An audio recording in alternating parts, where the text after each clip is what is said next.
All right, we're just waiting until we have a few more people in here as usual. This is Psychic Carla Barron, Psychic Profiler. If you used to watch me on Haunting Evidence and Psychic Detectives and a few other series. So we're going to keep going on the Nancy Guthrie case. This is part 5 of my continuing series.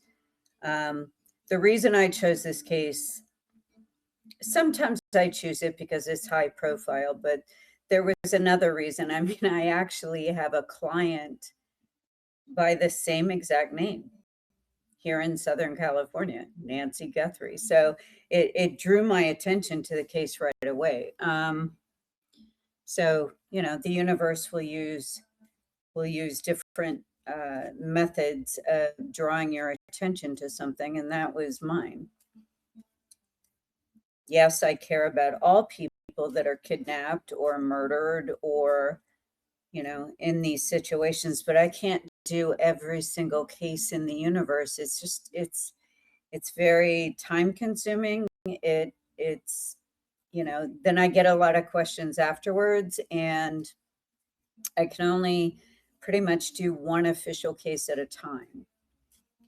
So we are going to take a look at any new information that has come up about this case and questions that you might have about any new evidence that's come up, any new stories that have come up about the case, about any of the suspects, any of the leading question marks on people that you think had something to do with this, and we just don't know. So if you need to ask me a question about Nancy Guthrie, go ahead and submit a question through requesting to speak, and then I'll put you on. And as long as you're a follower, I'll put you on, and we can see what questions you have regarding this case at this point. I've covered a lot of this, but I guess there was new evidence that came to light this week, and there's been,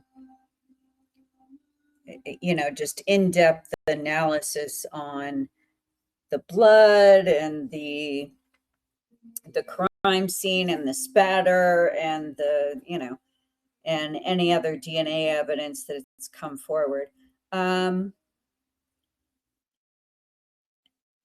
That's okay, but I still want to look at what's going on with, why this is taking so long, number one. Usually when it's high profile, it moves along a little faster. But in this case, I think it has to do with people just trying to conceal what they already know.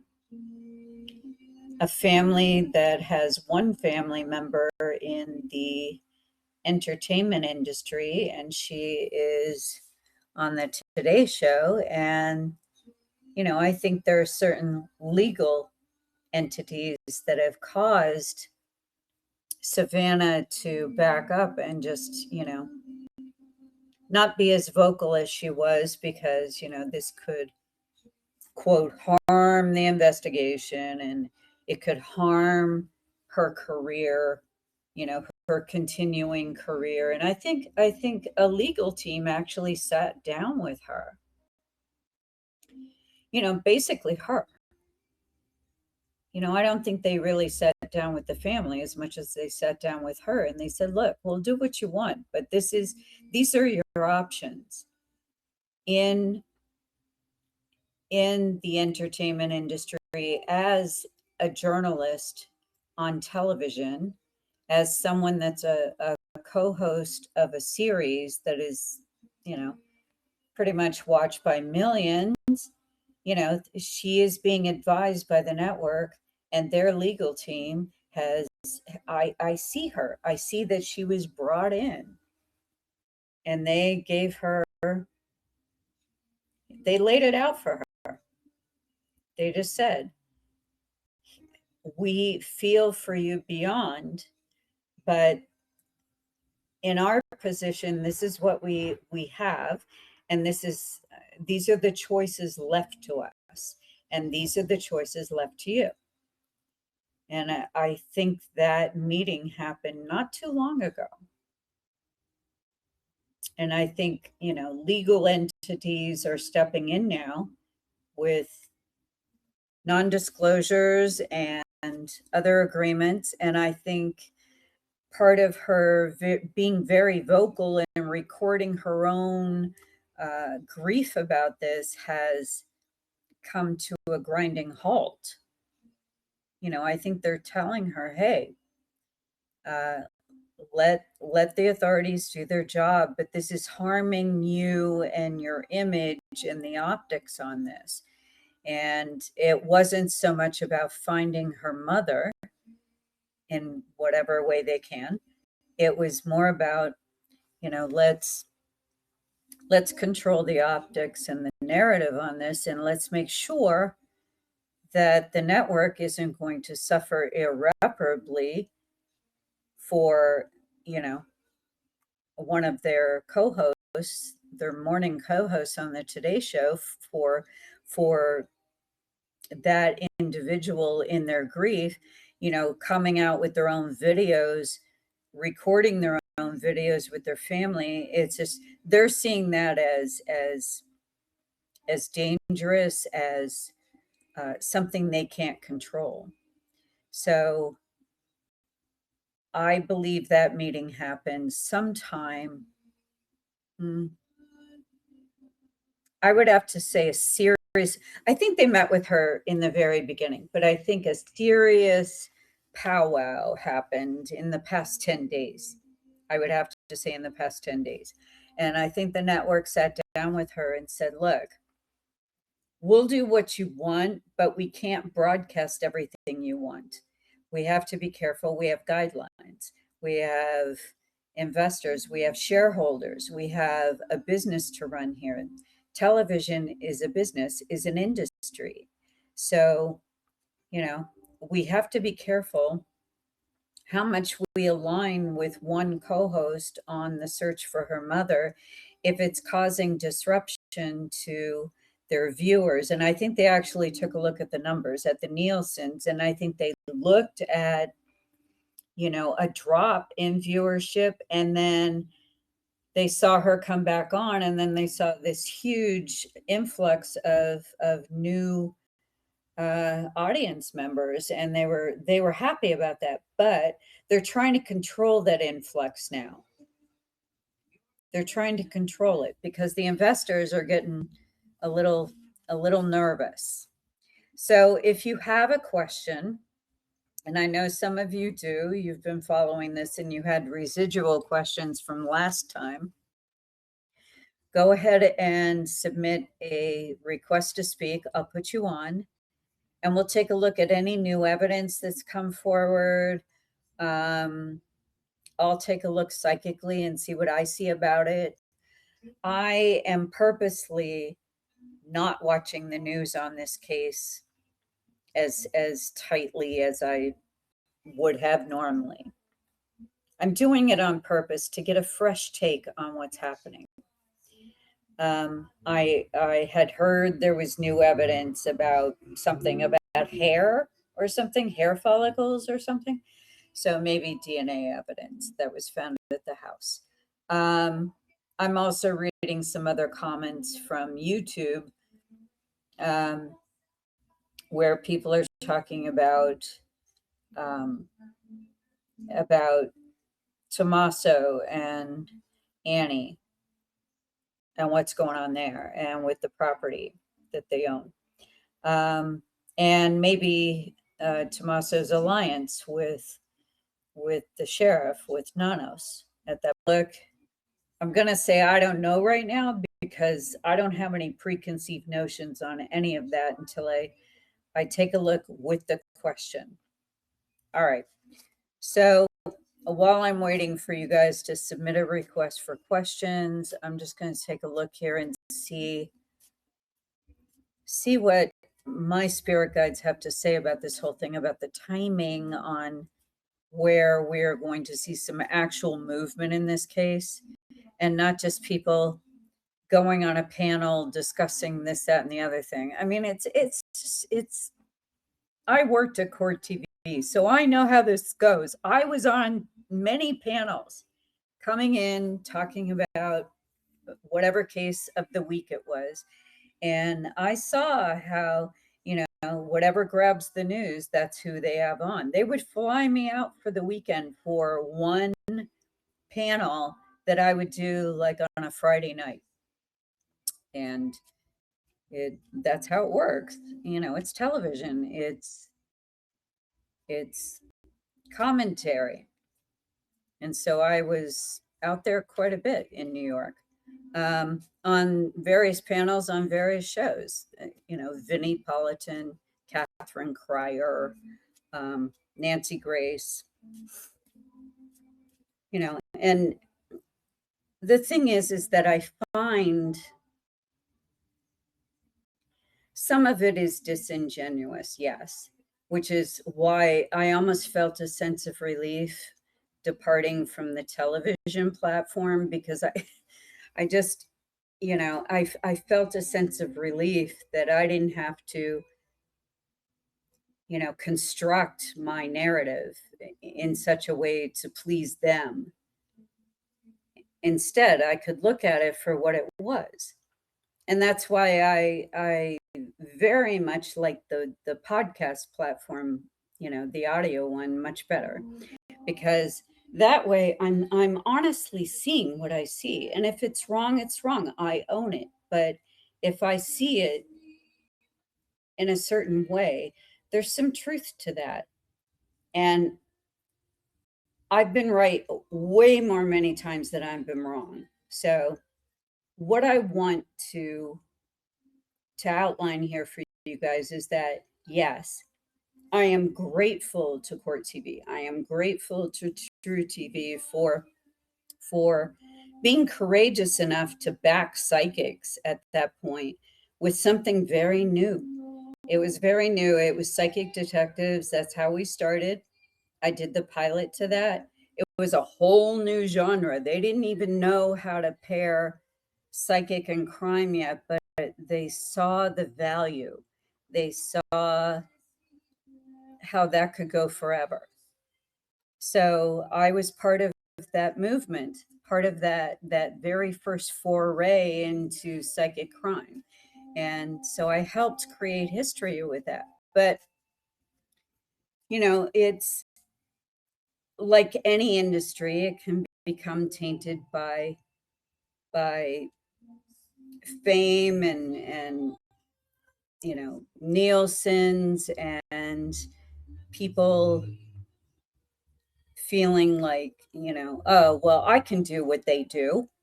And the thing is that what we do is very difficult. They think, oh, we're just spouting off psychic impressions. Well, the real ones actually get in there and see what they can see, and then they own that information. Like, I don't back down from something I've said. If something that I've seen in a crime scene is inaccurate for whatever reason, it's very rare. Okay? Which is why I was asked to be part of so many investigations, many of which were high profile. So there's only a handful of us that do this on that level. There are others that have started TikTok channels and YouTube channels, and they're boots on the ground and they're out there doing it. And, why don't I go out there and have boots on the ground and go around looking in the desert area for Nancy? Because I am better suited to this, to ferreting out information so that we get to the accurate answers. Because so far, none of the quote boots on the ground have come up with anything of value, except for maybe numbers for their channel and followers and subscriptions. So I don't monetize this, if you notice. I don't ask for money for this. This is the way I give back because I read so many of you privately, and this was my way of giving back. So I wanted to find a way to do that. And so I do these podcasts once a week, or if I have to take a week off, I let you know on Twitter X. All right. So I know some of you have questions. Go ahead and submit your request now. I'll put you on and let's get to it. Let's get to Nancy Guthrie. Let's see what's going on with the new evidence, with Nanos, with, timing on this. Are we going to be able to see any type of progress with this case anytime soon, or is this going to go on for years? But the one thing that I did see was that huge meeting that happened with the network execs and Savannah. And that's something I didn't see until I started this podcast a few minutes ago. So I think it's all being controlled at a higher level now, as far as her input and her grief and her platform. She's being restrained a little bit and asked to step down from doing that, because they can't control it. She puts out videos out there out of grief, out of just frustration with the whole thing. They can't control that narrative or that material or that content, and it's hurting their viewership and the people at the table that put the money in, or the people that make the big decisions, the shareholders, they're having problems with that. So that meeting, I feel, took place in the last 10 days or so. There was an original meeting, whether or not to even keep her on, but then they saw the viewership jumped up when she came back. So I feel like, she really can't use that as her platform anymore. Otherwise, she'll have to step down from her position at the network and she'll have to leave. So that was my take on that she really doesn't have a voice there. And, there are different trains of thought on that. I worked in television with those same execs, and I can understand they have shareholders they have to answer to. They have advertisers they have to answer to a certain level. They can't be jumping on a bandwagon if she's erratic and they don't know what she's going to say. If she's not going to say the script that they write for her, then they don't want her to do it at all, was kind of the gist of what I got.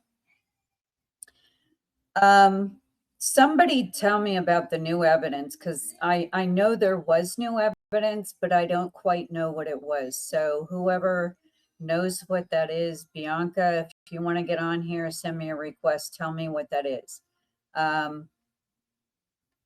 I don't know if it was any, when I heard about it, I was like, oh, that's going to be a nothing burger. That's going to be nothing. I really don't see that it was anything other than keeping panels going on television networks and news networks and news magazines. I really didn't feel like it was something that was, like the threads of the investigation, the unraveling of who actually did this. I think it was just something else to talk about.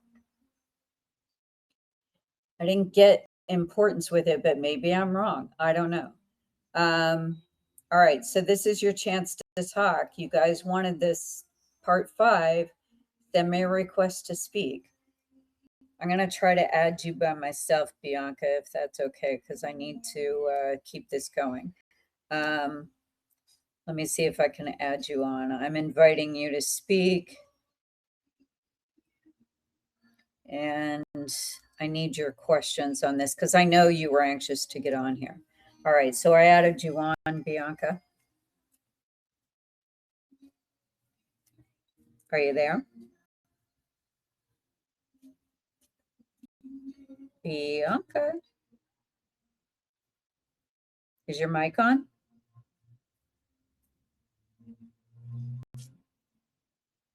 Okay, I'll come back to you. I'm going to add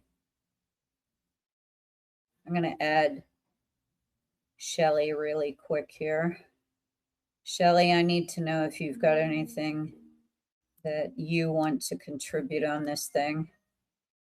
If you had any additional questions that I didn't cover in some of the other podcasts on this series on Nancy Guthrie. All right, Shelly, are you there?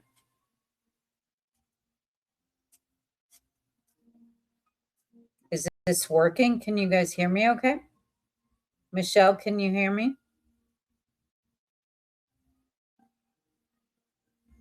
Everything is fine?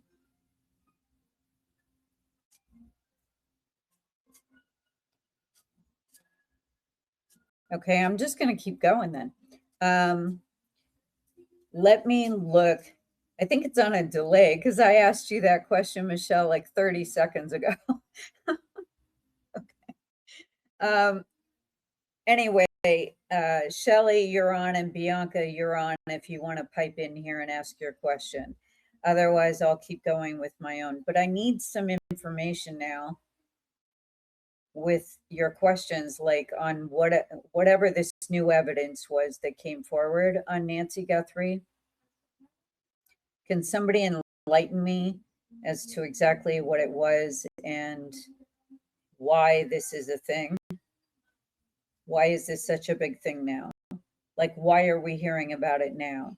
Was it something about hair follicles or something? I think I came across that on the feed when it first came out, and then I wasn't able to read about it.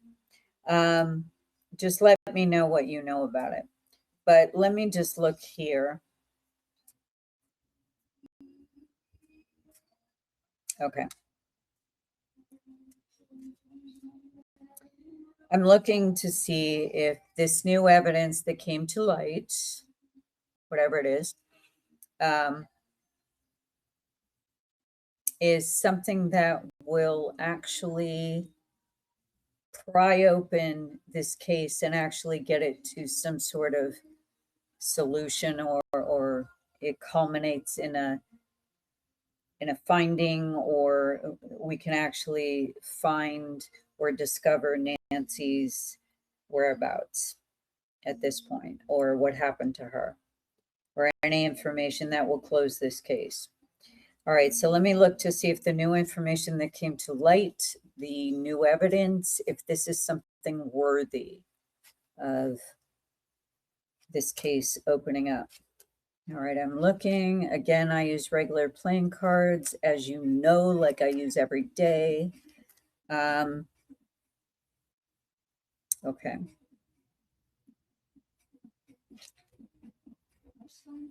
Well, you see, here's the thing. I get that it begins and it ends with Nanos controlling all of it. It's indicating that anything that's coming out has to go by him first.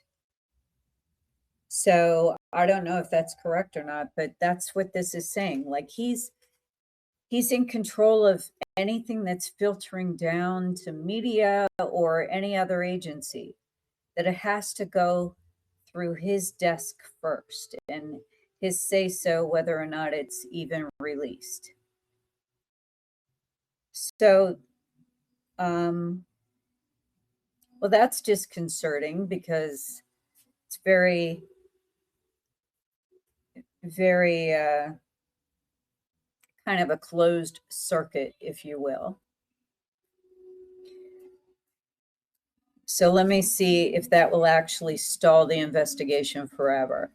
Is this investigation into Nancy Guthrie's whereabouts actually going to discover her? are we going to discover Nancy?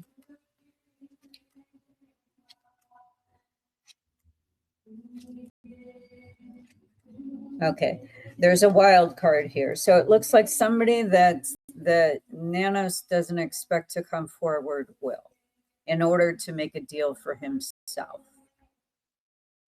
If I had to go by coloring, I would say that this is the person that goes by the name of T, okay? Because it looks like I think he just wants his life back. And so he's going to make some sort of immunity deal for himself. This is interesting. I'm also seeing that he may even depart the country and go back to his homeland or something. And that might be part of the deal, that he leaves altogether.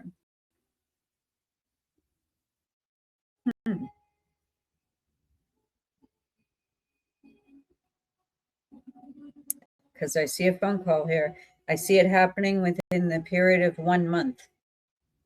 So that sort of goes with the other timing I think that I had seen before, around May, end of May, beginning of June. I think the pressure is just, because it doesn't matter what he's doing, eyes are on him. People are filming him with their phones. I mean, he's just, and I think he is very much considering leaving the country. And that will be part of his conditional immunity deal, I think, that he leaves the country. I see something. I see some sort of information. This is indicating to me information, some sort of phone call, some sort of agreement that is made. And here are the two agencies. I see Nanos being one of them, but I see another agency involved here also. And I think they're trying to control this from going out to the media as much as possible. It could be that he's in WITSEC, that he's in some sort of witness protection at that point. And that's why he is taken to another country. I get a very strong feeling about another country with this. Let me see if Annie, his wife, goes with him on this journey. Will Annie, his wife, accompany him outside the country? See, there's the message again. There's the phone call. There's the, okay, they're ready to talk about some sort of something of value, that will come forward, that will move this case forward, that will move this case ahead so that they can get it off their desk. Because I think the longer it goes on, the more scrutiny to that department, the less money that is allocated to other cases and other things they need to do. I think they're in a hurry to tie this up. Okay. Is Annie going to go with Tommaso? If this is in fact who I'm seeing, it's his coloring. So let me see. Would she go with him? Would she accompany him outside the country? Would she leave with him and become an expatriate?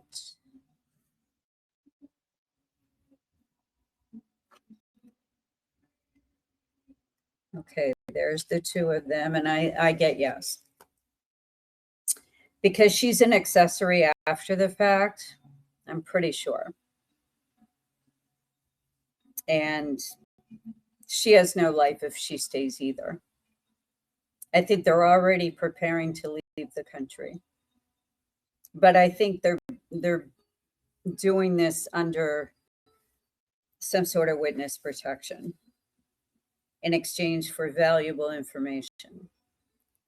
And I think at that point, it's just of more value to that all these departments and to shut down the media and all these glaring eyes on that part of the country and this investigation and what's going on there. And the Today Show and those investors, those shareholders, and what's happening there, I think they just need to tie this up. I think a lot of people are involved in this decision. A lot of agencies, a lot of not only the network, but you know, we've got people, um, you know, with crises management going on here. I mean, they're putting in their, you know, their thinking caps on, like, how are we going to get out of this unscathed, and how are we going to get our lives back to normal again? And this just went way out of control, and they have no control over it anymore at all. I mean, it's just, you know, it's like a wildfire is what it is. So this is kind of what I'm seeing as far as like where this is going. Those two individuals I mentioned before definitely know things and know what happened. And let me ask again, does Savannah know this information at this point on the timeline? Does she know what happened to her mother?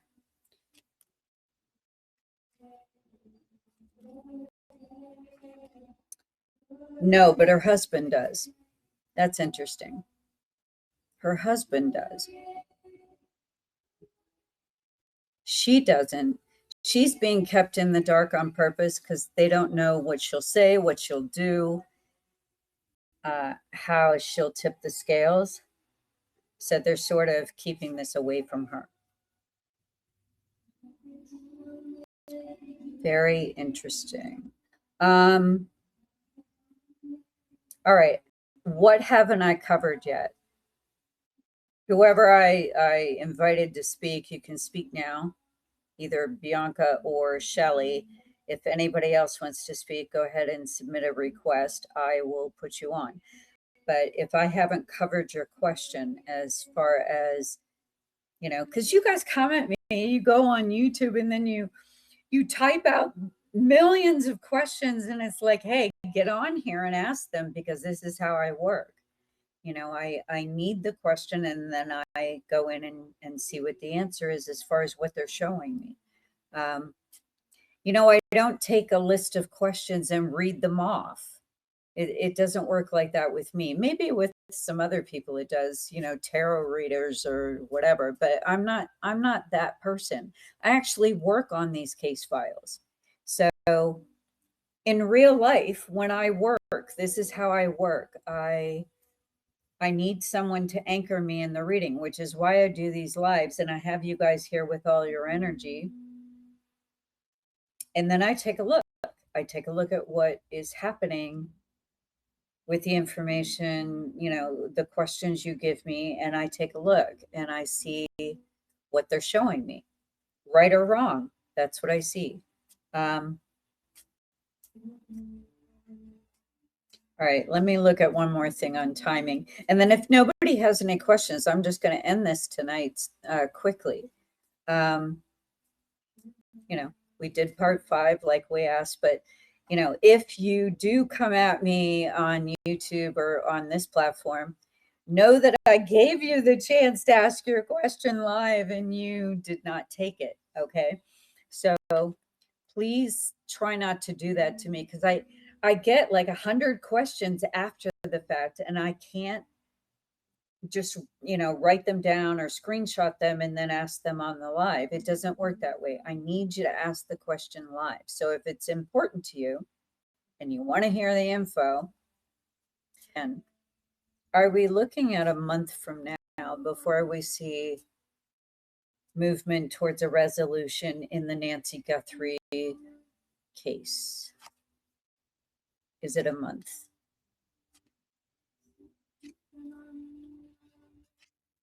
Yes. Is Nancy still alive with us, or is she no longer here?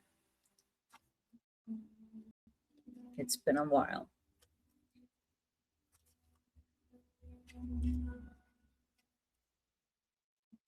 Yeah, there's Tommaso's coloring. So I'd have to say he's coming forward to someone that knows something more.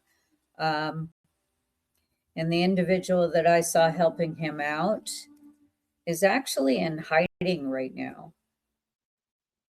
The other guy that I saw, I see that he's sort of, he's hiding. He's hiding. He's laying low is what I'm getting. So just take a note of that. Is it going to be, when will we find Nancy's remains? All right, let me just ask that first. Is Nancy alive or no longer with us? Is Nancy Guthrie alive?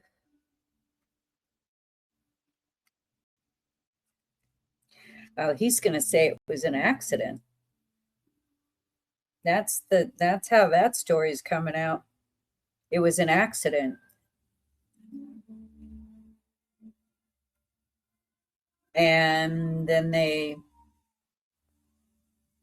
concealed the body and the whole thing, but it was an accident. You know, she accidentally slipped and hit her head or something. He's going to go with it was an accident, which I think is a bull-faced lie, but that's just me. You know, I'm looking psychically. Again, this is a psychic reading, so don't come after me, but this is what I'm seeing. Will we find Nancy Guthrie's remains?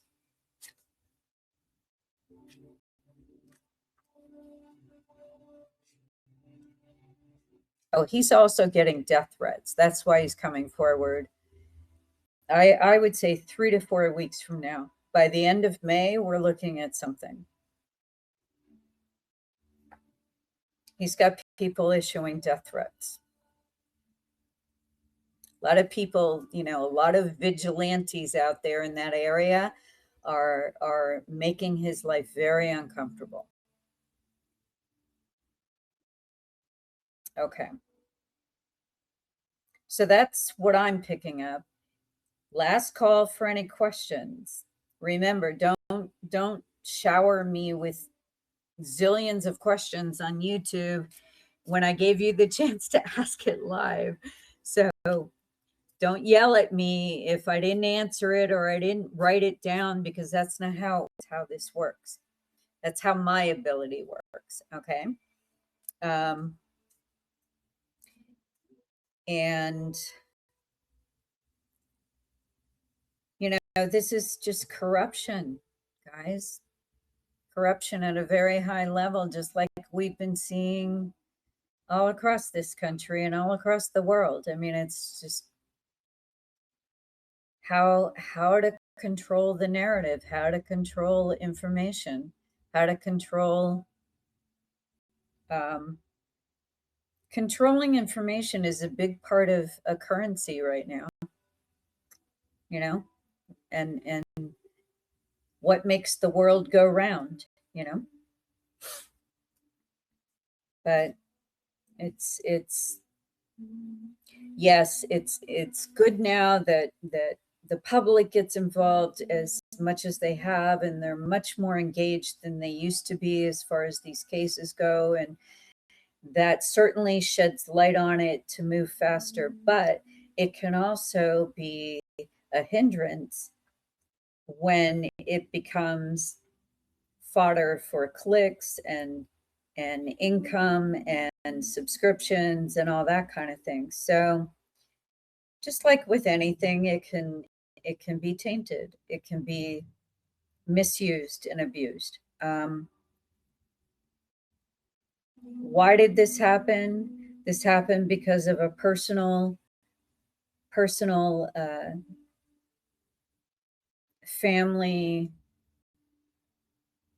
karmic fight that broke out, that's been seething underneath the surface for years now, for at least a decade. So it just bubbled to the surface, and then this happened.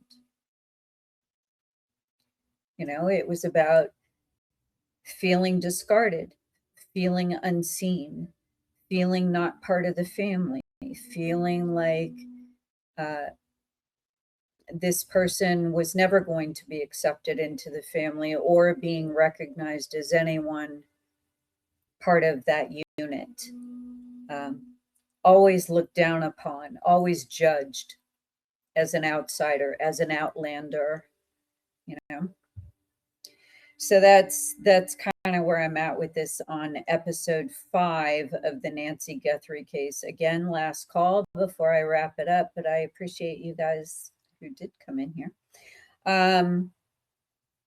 Again, if you have questions on these things, you need to speak up because that's how I work. And I will have this up on all the platforms within the hour.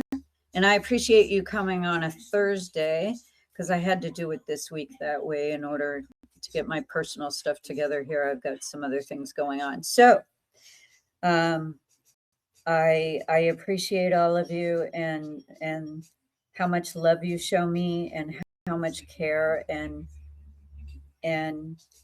you're there for me no matter what. And trust me, I see that. We'll address that in another podcast one night.